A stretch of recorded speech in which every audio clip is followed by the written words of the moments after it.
Last time we spoke about the bitter stalemate that emerged during the battles of Shaohou and Sandupu. General Kuropatkin had finally rid himself of the nuisance that was Admiral Alexiev. However, his quasi-replacement would turn out to be perhaps much worse. The Battle of Shaohou resulted in nothing but disaster for the Russians. The Battle of Sandupu would go even worse. The megalomaniac General Kuropatkin was overly zealous in his offensive maneuvers and made numerous mistakes while refusing to comply with orders from his superior.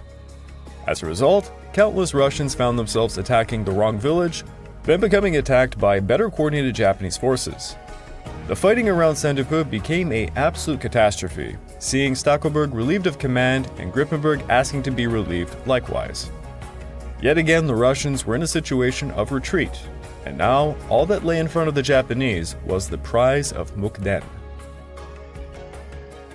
This episode is the Russo-Japanese War Part 9, The Fall of Mukden.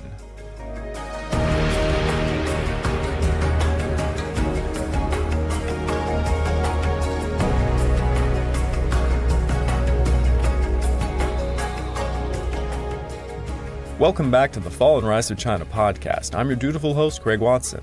But before we begin, I just want to remind you all that this podcast is only made possible through the efforts of Kings and Generals over at YouTube. Perhaps you want to learn a bit more about the history of Asia? Kings and Generals has an assortment of episodes on the history of Asia and so much more, so go give them a look over at YouTube. So please subscribe to Kings and Generals over at YouTube and continue to help us produce this content by checking out www.patreon.com/kingsandgenerals. And hey, don't forget about our sister podcast over at the Pacific War Week by Week podcast, written and narrated by me. And if after all that you are still hungry for some more history, why don't you check out my personal channel, the Pacific War channel over at YouTube. Over there I'm releasing a 4-part podcast series about General Kanji Ishiwara, the mastermind behind the Mukden incident and author of the Final War Theory. It was originally a Patreon exclusive podcast. And speaking of Patreon accounts, you can check out mine over at www.patreon.com/thepacificwarchannel for more exclusive podcasts. Now, I can't say this is going to happen for sure, but I have been thinking about doing a rather interesting podcast. It would be to compare the dying days of the Qing dynasty to the current state of American politics. Check it out. The opening land battle of the war at the Yalu River was nothing but a curtain raiser to what has been described as the first of the modern wars. The Battle of Liaoyang and the Battle of Mukden would be considered the first real modern battles of the 20th century. The battle for Mukden was characterized by deceptive planning and tactical maneuver. It has often been described as a game of chess between Kuropatkin and Oyama. Never before in the history of warfare had so many pawns been brought up upon the board of war to be played. If Mukden fell, Vladivostok would certainly be next. Yet, not was all lost for the Russians. The trusty Trans-Siberian Railway continued to bring troops, and now Kuropatkin had under his thumb 275,000 riflemen, 16,000 cavalry, and over 1,219 guns. To their south, amassing around Liaoyang, Oyama had assembled 200,000 riflemen, 7,300 cavalry, and 992 guns. The only thing the Japanese held in superiority were their machine guns. They had about 200 versus the Russian 56. General Nogi's 3rd IJA arrived to Liaoyang, and thus virtually all of Japan's entire fighting strength was now all together. But cracks within the Japanese military machine were beginning to become visible. Every major land battle against the Russians saw them fleeing intact. Meanwhile, tremendous casualties had been dished out upon the Japanese. Both the Russian Empire and the Japanese Empire were being financially drained by the war. Tokyo's bankers felt they would soon see refusals from Europe and America for future funds. The war simply needed to come to an end, and rather swiftly. Now, Russia came into this war with a gold reserve of £106.3 million, and they were being funded primarily by France, who had handed a series of loans totaling some 800 million francs. The Tsar had also managed to get a loan from Germany for another 500 million marks. Japan came into the war with a gold reserve of just 11.7 million, really paling in comparison. To compensate, Japan took loans from the UK, the United States, and my home nation of Canada. Japan's total expenditure for the war would be a colossal 2,150 million yen of which 820 million came from overseas funding. Both nations by this point of the war were literally becoming bankrupt. They both needed it to end quickly. Alongside the casualties and financial troubles, the Baltic fleet of Admiral Russo-Japanese was drawing near. I'd like to just point out, I am currently writing a series, it's identical to this one, on the entire Russo-Japanese War for Kings and Generals, but it's first premiering just for their Patreons and YouTube members. And I actually just finished the Battle of Tsushima, and the name Russo-Japanese I think is written down in that script at least, let's say, about 50 times. I feel very bad for Devin Nunes, the narrator for Kings and Generals, because that name is long and hard to pronounce. And it's not just me saying that. 2 books that I'm reading for this series actually complained about his name being unbearable at the time for newspapers. Anyways, the more you know. Tremendous pressure was placed upon Marshal Oyama, not just to seize victory, but to once and for all give a decisive blow to the Russian land forces, not to allow them through the Japanese fingers another time. The new Russian line south of Mukden was over 90 miles long, with relatively little depth and a general reserve centrally placed. Over to the right flank in the west was a wide flat plain occupied by the 2nd Manchurian Army of General Kuropatkin, who had been recently replacing General Kuropatkin. His right rested upon the Han River, and to his left was the railway. The railway and the old Mandarin Road were kind of the boundaries between him and the central position held by the 3rd Manchurian Army of General Bildering. Bildering's position held the railway, the Mandarin Road, and the Putilov Hill. The rest of the terrain further to the east, as far as Shinking, was occupied by the 1st Manchurian Army led by General Nenevich. His territory was more mountainous.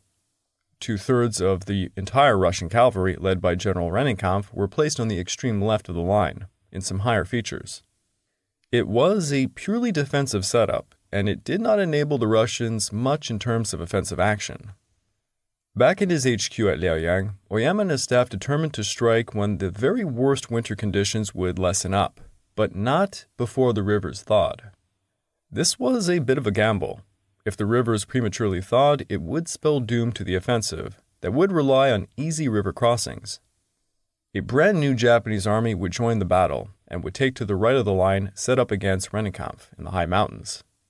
This was to be the 5th IJA led by General Kawamura Kageaki.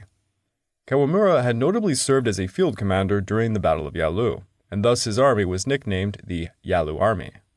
Though called an army, it was only a name, for it was quite under strength and only consisted of the 11th Division, which were some veterans of the Port Arthur siege, and maybe some reservists. To Kawamura's left and to the east of the railway was the 1st and 4th IJA of Generals Kiroki and Nozu. The 2nd IJA of Oku was to the left of the line. Back over in the rear, due west of Liaoyang, was to be Nogi's 3rd IJA, whose arrival would trigger the new offensive. The Times had this to say of Oyama's assembly: to launch, direct, and support 400,000 men engaged at such a season over a front 100 miles in length. One was of the most remarkable tasks ever taken on the field of battle by a modern staff. Wisely remaining at a point well in the rear of the army, but linked up by every column by telegram and telephone, Oyama, Kodama, and their staff were uninfluenced by the emotions of the battlefield, and were able to direct the whole course of the battle with frigid precision and all the desirable calm. Nogi was very fortunate not to be relieved of command. Certainly there were many commanders who believed he should. The arrival of Nogi's 3rd IJA weighed heavily upon Kuropatkin's mind. Russian intelligence indicated there was a movement of troops in the east. These were most likely Kawamura's, and this was seen as a threat towards Vladivostok. Although, if you pull out a map, you might be asking yourself, well, how could or why would the Japanese attack Vladivostok? Kuropatkin nonetheless responded by reinforcing Vladivostok lest it be besieged like Port Arthur. The Japanese had also launched a small cavalry raid against Kuropatkin's lines of communication. On January the 9th, a Japanese cavalry unit advanced 300 circuitous miles, and on February the 11th, they reached their objective, a point along the railway 160 miles north of Mukden. There they blew up a bridge before returning back to their lines by March the 13th. The Japanese units received a Kanjo citation for their brave act, while Kuropatkin reacted by dispatching a brigade and 2 regiments to protect the rear areas. Throughout the war over the land, the Japanese had figured out Kuropatkin's psychology quite a bit. Something they took a strong notice of was how he always reacted to every single threat, little or large.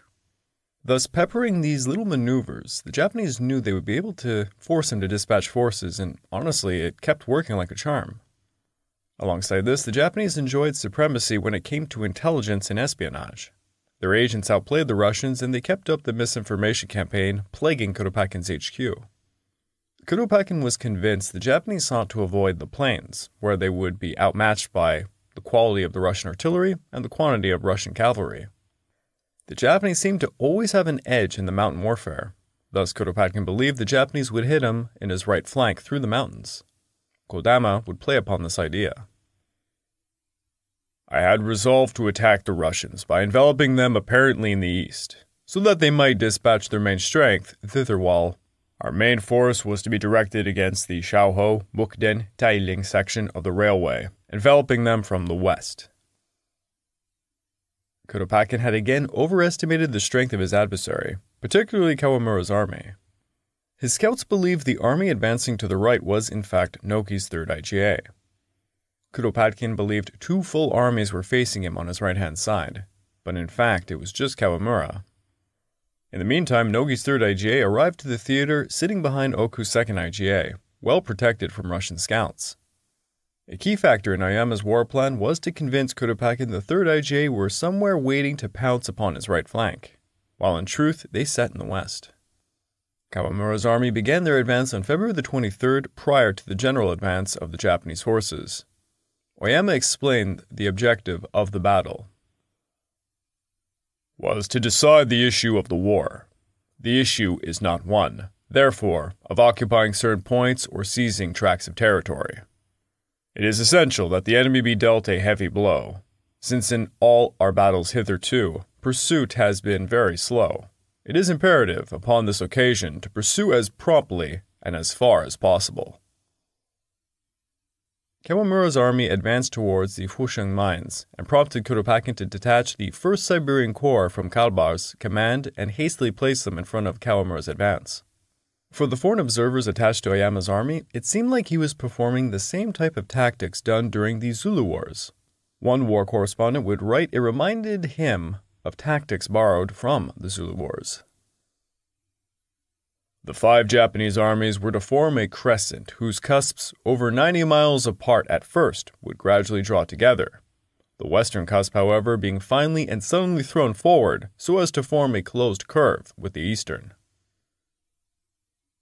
One thing Oyama sought to avoid at all cost was battling in the ancient city of Mukden. The Japanese had managed to be on good terms with the Chinese during this war, something in dramatic contrast to their war in 1894, when civilians were butchered. Oyama was keeping a keen eye to the political future of their war. Winning this war with the Russians on Manchurian soil was one thing. Consolidating any gains afterwards was quite another. The Japanese general advance was taken up in a long line. The 1st IGA advanced towards Kawamura's left flank, and both armies would find the Russian defenders putting up a strong resistance. Facing massive delays, Kuroki yet again tenaciously took the initiative, and he pushed his men forward regardless of loss. As a war correspondent with his forces would write, Kuroki was ready to go on with the attack, but Oyama did not consider the sacrifices that this would entail would be warranted. On February the 27th, Nogi's 3rd IGA began their advance going northwest towards the Liao River. Meanwhile, the Japanese heavy artillery, including the colossal 11-inch guns, began to pound the Russian positions at Pudilov and Novgorod Hills. The aim of the artillery was to hold down the central Russian forces. Cossack cavalry sighted Nogi's cavalry screen along the right flank, sounding alerts. Kalba reacted by assembling an ad hoc reconnaissance force to travel back to the Russian supply depot located at Sinmingtun, some 33 miles west of Mukden, to get an idea of the size of the Japanese force. A secondary force of 2 squadrons and 4 guns was also tasked with trying to drive the Japanese back over the Hun River. On the 1st of March, the fighting in the east and center was a static stalemate. Over in the west, Oku's 2nd IJA were slowly advancing and Nogi's 3rd IJA had reached Sinmintuen. Kuroki's 1st IJA found themselves in quite a dilemma. Nogi had taken his force in a dangerous and exposed circuitous path. Kuroki did not have the reserves to respond effectively to match Nogi's movement. All Kuroki could muster was to detach a brigade to act in a counter-penetration role. The Japanese staff had believed the Russians would hold one of their flanks and attack with the other. But it was now clear the Russians' intentions were defensive on both sides. This was an enormous tactical advantage for the Japanese. One who was on the offensive could ask for no better situation. Upon realizing the situation, Baron Kodama would say, "It also made the result of the battle far greater than had been anticipated. It was never thought possible by us that we could surround the Russians and bring about a second Sedan." The next day saw the battle gradually transition into a new phase that would last until the night of March the 7th. Over in the east, the Japanese continued to whittle away at the Russians as their commanders watched for signs of Kuropatkin responding to Nogi's threat. They were hoping to see a sign he would thin out or withdraw some troops into the mountains. On March the 7th, the anticipated signs began to appear. Kuroki received a report that the Russian trenches to his front had just been hastily evacuated. Kuroki seized the moment and he ordered the men to pursue the enemy. Word was sent over to Nozu on his left flank, asking if he saw the trench lines thinning out as well in front of him. Nozu sent scouts forward and they came back stating the Russians were indeed abandoning many positions. And thus Nozu joined in the chase. The Russians were thrown into a fit of absolute chaos. Forces in the rear areas began to riot in crazy drunkenness, and they looted whatever they could. Kawaba's 2nd Army, who had been poised to be the very hammer to hit the Japanese, were now dispersing across the battlefield. They could no longer operate in an effective formation. Kawaba's grabbed command of the residue of forces, trying to form a counterattack aimed at Oku and Nogi's armies, who were now advancing upon Liquanpao. The counterattack was no better coordinated than the rest. Kuropatkin looked on at his hopelessly disorganized force, who were now intermingling in penny packets. The Times correspondent wrote this of the scene. "There were no less than 16 detachments fighting isolated actions in this part of the field, many of them having received special instructions direct from Army headquarters. Several Army Corps commanders found themselves without troops and unable to exercise any control upon the course of the battle. This situation had been caused by the precipitate manner in which attempts had been made to stem an attack against which no antecedent precautions had been taken." Nogi's encircling maneuver was progressing at a slow pace, making Oyama quite anxious. Kuropatkin decided to personally lead a counterstroke against Nogi, lest his 3rd IJA cut off the Russian line of communications. To do this, Kuropatkin had to repeat the exact same tactic used during the Battle of Liaoyang, to withdraw forces and create a reserve to use for the counterstroke. Kuropatkin sent orders to Bildering and Lanovich to withdraw during the night of March the 7th, to the shock of both commanders. Neither commander was aware of Nogi's movement. Both men were aware for the past 10 days of the appalling conditions they faced fighting both the Japanese and Mother Winter herself. Many of their men in the trenches were literally freezing to death, hunkering down under artillery fire. Once Bildering and Lanovich began their withdrawal, as I said earlier, the Japanese began pouncing upon them. Oyama saw the enormous opportunity laid bare and would write in his general orders, "I intend to pursue in earnest and to turn the enemy's retreat into a rout." Guarding the left flank in front of the Han River was Major General Mikhail Alexiev, who tried to put up a resistance to give the men some more time, but his force was completely overwhelmed. The Russians initially tossed as much artillery as they could at the charging Japanese, and indeed it caused tremendous casualties, but the Japanese simply did not stop. The Russian defense cover over the riverbank completely collapsed, seeing all of them flee. Now, back at the Battle of Liaoyang, the Russians withdrew over the Taitsu River, an unfordable river, but here the Han River was frozen and quite fordable. The dice of fate had also played a crucial role, for right as the Japanese crossed the Han River, the ice began to break. Some Japanese would have to use bridging pontoons for their heavier guns, but it was a hell of a lot easier than fording a raging river. So Bildering and Lanovich's men were running for their lives, but had zero respite as the Japanese were right on their heels. As you can imagine, trying to reorganize units while this was all going on was very chaotic to say the least. Meanwhile, back over in the west, Oku's 2nd IGA and Ozu's 4th IGA overwhelmed the Russian defenses and breached a gap. Further to the north, Nogi's 3rd IGA managed to wreck a large portion of the railway tracks just above Mukden, while also establishing a large blocking line to cut off Kuropatkin's retreat. All of this made Kuropatkin's efforts to create a counterstroke completely useless. It was the same type of catastrophe that had occurred at Liaoyang, just on a larger scale. On March the 9th, a violent blizzard occurred that blew right in the face of the defenders as they fled. At the very least, it also hindered the Japanese ability to chase after them, and this storm would rage on until the very next day. Regardless, the Japanese kept closing up their ring as the blizzard and smoke of burning supplies filled the air.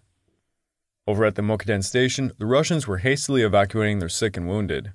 Even the personal trains of commanding generals were used. With the increasing noise of the battle drawing closer and closer to the city, Kuropatkin knew they had lost the battle. At 6:45 p.m. on March the 9th, he gave the full retreat orders. His plan of retreat had the 2nd Manchurian Army acting as a rearguard, while the 1st and 3rd Armies would withdraw to Tailing. Nozu's 4th IGA broke through over the Hun River, forcing the fleeing Russians into a sort of funnel. The 2nd and 3rd Manchurian Armies had been assigned an axis of retreat along the line of communication, while the 1st Manchurian Army kept trying to simply avoid everything by fleeing to the east. The Russian withdrawal northward along the line of communication was at first conducted in pretty good order. The Japanese were pursuing them on a parallel course, but enjoyed superior artillery and rifle fire positions as they held the railway embankment. Again, the Times correspondent with the 2nd Manchurian Army had this to write. All tactical control had been lost before the retreat began, and the army followed the stream of fugitives in mobs and groups as best as it might. The Russian armies were scattered in the hills as sheep having no shepherd. Companies, battalions, regiments, and even brigades disappeared from the ken of their commanders and from each other. Karbaz was exhausted and completely demoralized. He also was wounded, having fallen off his horse at one point, and now his shoulder was in a sling. He was pausing for a rest when he overheard a liaison officer asking about the location of the 7th Regiment. Karbaz could not help himself but scream out, "The 7th Regiment? I do not know what has become of my whole army, and he asks me where my 7th Regiment is." Some of the generals managed to form a proper rearguard when the Japanese suddenly came upon them. Seeing the Japanese reinvigorated the panic, and soon the Russians began to rout. The wounded and war materials were all abandoned as men fled for their lives. The terror fueled their retreat so intensely, many Russians ran wildly to any nearby hill that they could. At 10 a.m., Oyama sent a message back to Tokyo. Today at 10 a.m., we occupied Mukden. Our enveloping movement, which has been proceeding since several days, has completely attained its objective. However, this wasn't really true. Yet again, Oyama had failed to capture or annihilate the bulk of the Russian army. It seemed Oyama was fated to win battles, but not a war. The Battle of Mukden saw a quarter of the Japanese involved become casualties, 15,892 officers and 59,612 men. For the Russians, when Kuropatkin reached Tailing, over a third of his force did not report for duty. 20,000 were killed or missing, another 20,000 were captured by the Japanese in the grand enveloping maneuver, and 49,000 were wounded. Kuropatkin's war supplies had been effectively lost. Wagons and horses were quite hard to come by. Fearing the Japanese would simply storm Tailing, the city was quickly put to the torch, and the Russians continued marching on for 10 more days northward to a new line of defense at Yispingkai, which is modern-day Siping in Jilin province. There, General Mikhail Batyanov relieved General Bildering of his command over the 3rd Manchurian Army. He organized a new line of defense against the Japanese, who were expected to continue their march north.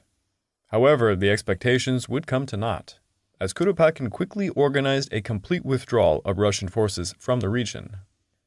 There would not be any more significant fighting within Manchuria. The Russians had been driven out of southern Manchuria, but luckily for them, Oyama had stretched his logistical capabilities when he attacked Mukden.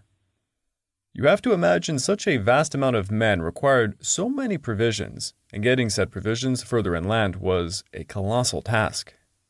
Not to mention, they couldn't afford them. They were bankrupt. Despite being defeated yet again, even more demoralized, and losing vast quantities of war supplies, the Russian army was still intact. The Japanese had seized a vast amount of Trans-Siberian Railway and delivered a crippling blow, but it was not a fatal blow. The victory at Mukden shocked the great world powers.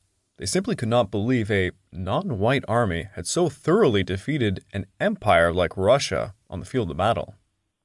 All the great powers knew Russia held the advantage in numbers of men and materials, but the Japanese simply outperformed them. It was simply astonishing. The Battle of Mukden also showcased the Imperial Japanese Army was now officially the sixth largest army in the world. For Tsar Nicholas II, the news was incredibly shocking.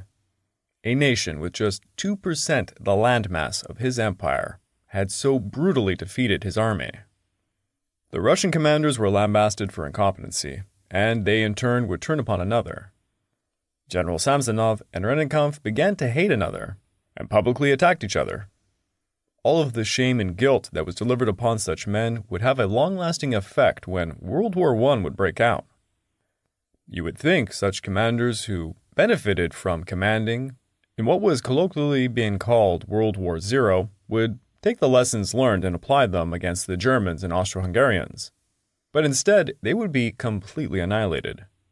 For those World War I buffs out there, you've probably heard quite a few Russian commanders' names that would come up in World War I, and come up rather disastrously.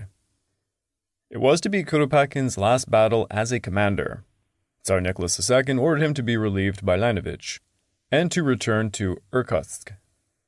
Kuropatkin pleaded with the Tsar to allow him to retain his command, and the Tsar agreed to exchange back the command between the two men.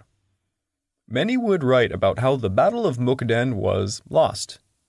Castle's History of the Russo-Japanese War states, "Yet by the employment of artifice, coupled by the most perfect coordination of his various armies, he, Oyama, was able, if not to envelop completely a force not appreciably smaller than his own, at any rate to squeeze it out of a strong position and to damage it very seriously in the process.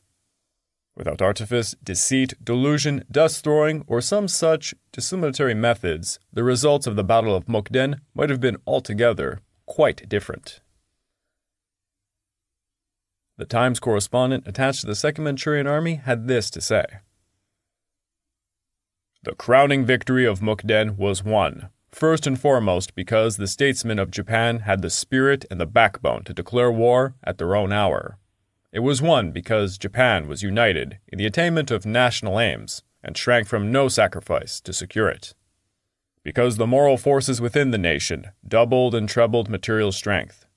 Because all was prepared, weighed, studied, known, because the shortcomings of the enemy, which were many, were recognized and profited by.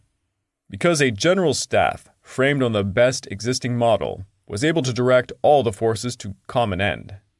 Because each soldier and seaman knew and understood the part he had to play, and played it wholeheartedly for his country, regardless of his own unimportant fate. And last but not least, because the offensive in naval war was the beginning and middle and end of national strategy." Tsar Nicholas II had this to write in his diary after hearing the news of the loss of Mukden. "It is painful and distressing." However, Tsar Nicholas II could not possibly know. The embarrassment he just faced upon the war of the land was to become twofold upon the sea. I would like to take this time to remind all of you that this podcast is only made possible through the efforts of Kings and Generals over at YouTube. Please go subscribe to Kings and Generals over at YouTube and continue to help us produce this content by checking out www.patreon.com/kingsandgenerals. And hey, don't forget about our sister podcast over at the Pacific War Week by Week podcast, written and narrated by me.